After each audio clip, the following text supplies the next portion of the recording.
the Asur. An enigma to men and dwarfs, who know them as High Elves.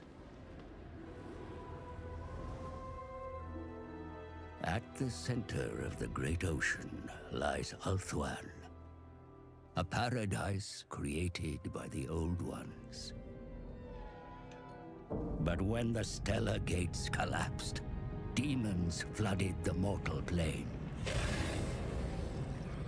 All was lost until Anarion the Defender strode forth. The first Phoenix King vanquished the demons with the aid of the Archmage Calador Dragontamer. It was Calador and his elven mages who created the Great Vortex. A swirling maelstrom that siphoned the excess magic, withering demonkind.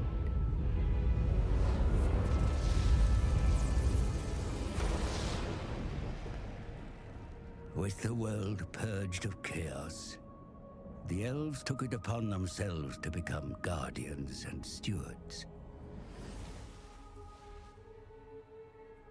The twin-tailed comet is oft seen as an omen, but this time its wake brought great peril.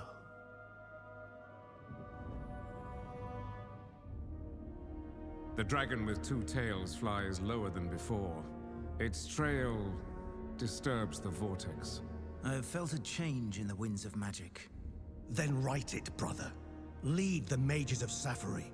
Bring all in the White Tower to bear if you must. Such lore is currently beyond us. I suggest a scrying ritual in the pool of Isha. It may provide us with the answer. Such a ritual requires fragments of fallen waystones. Far more than we have. Then we find more. Make ready your ritual, Lawmaster Talarian. You will have your fragments. I shall start the search in Lustria. Lustria? My brother will search here, in Ulthuan. Why do you care so much about the greater world? Why do you not? Stay here, brother. Protect Ulthuan.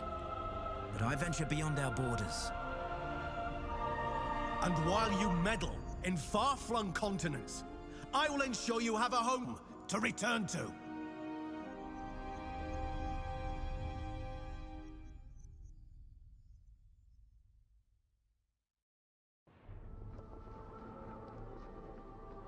The way fragments were gathered, the ritual cast.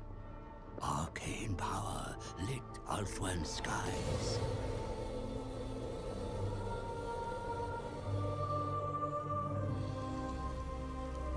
Lawmaster Talarian, ally of Teglis, was joined by Gallifreus, squire of Tyrion. They would be the prince's eyes as the goddess Isha revealed her prophecy. The Lawmaster and Squire saw the Isle of the Dead wreathed in fire, the Vortex gone. Without the Vortex, chaos floods the world, with Ulthuan doomed to sink beneath the waves. But the star crown of Lilith has the power to restore it. The crown was shattered long ago. If the lost shards are reforged, Ulthuan can be saved. Isha has blessed our agents with one piece of the star crown, but 4 shards remain lost.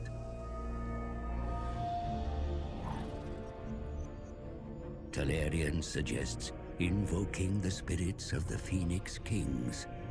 For who better than a king to find a crown? The cost is high to cast such rituals. More way fragments are needed.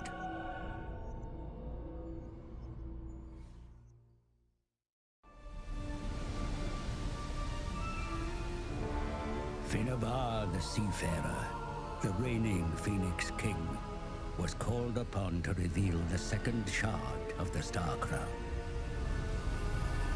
The wave fragments are cast so the tides move at the seafarer's command.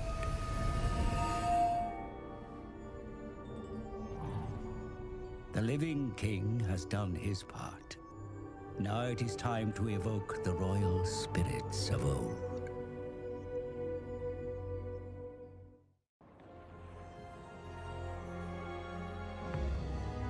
Cordadris, the Scholar King. His knowledge bequeathed to those who searched, including where the third shard lay, and how to slay the worm that hoarded it.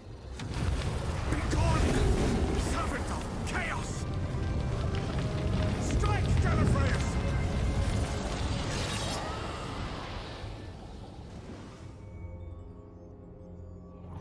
Time is against us.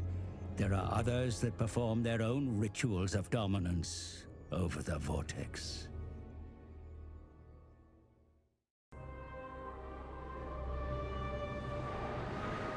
Bel-Shanar, the explorer.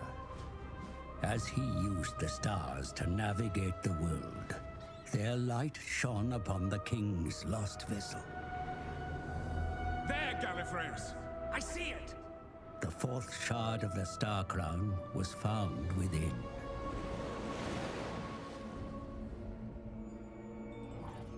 Thanks to the Phoenix Kings, the Star Crown is near complete.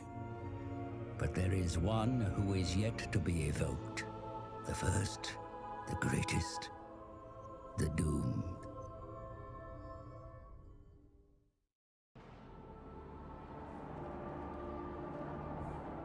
Anarion the Defender, the first Phoenix King.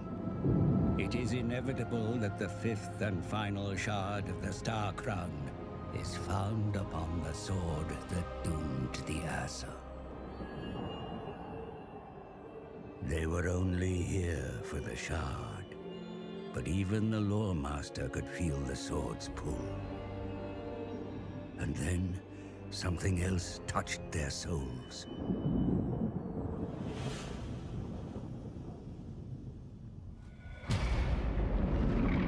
The fabric of reality was torn. From the realm of ruin, the Skaven's horned god mocked its prey and revealed his plan.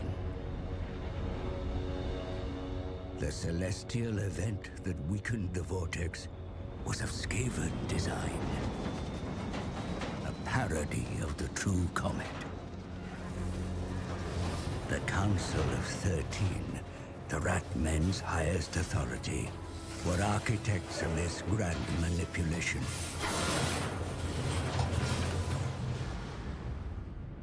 Its task complete and fuel expended, the rocket fell back to the surface.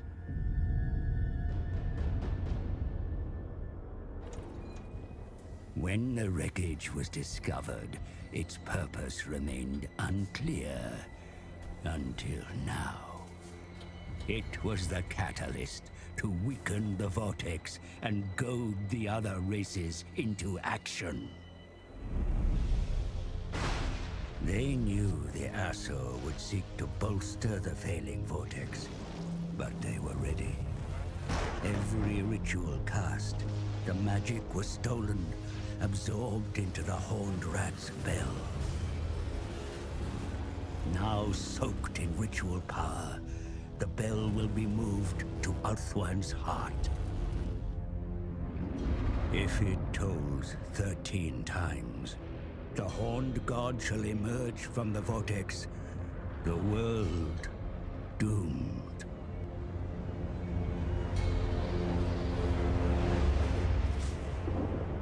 Then the god was gone, but in its place came a swarm of his children.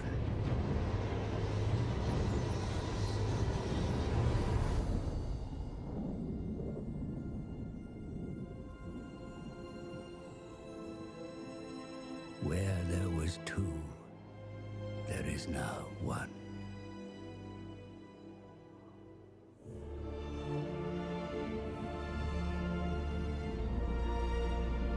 Is that enough to make a difference?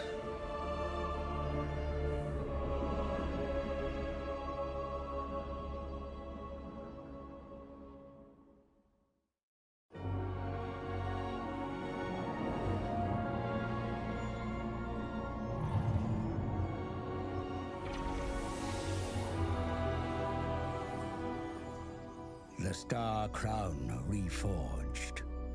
But the crown alone is not enough. It must be born into the Vortex, delivered to Caledor by a hero worthy of Safari.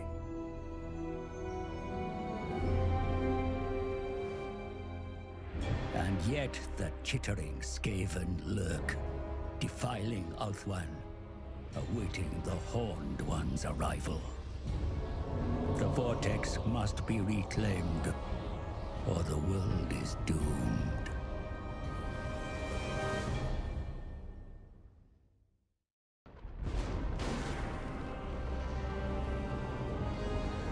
A horned god banished. Vermin purged from the island's shores.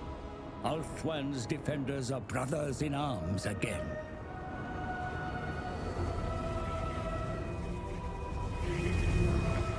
And a hero.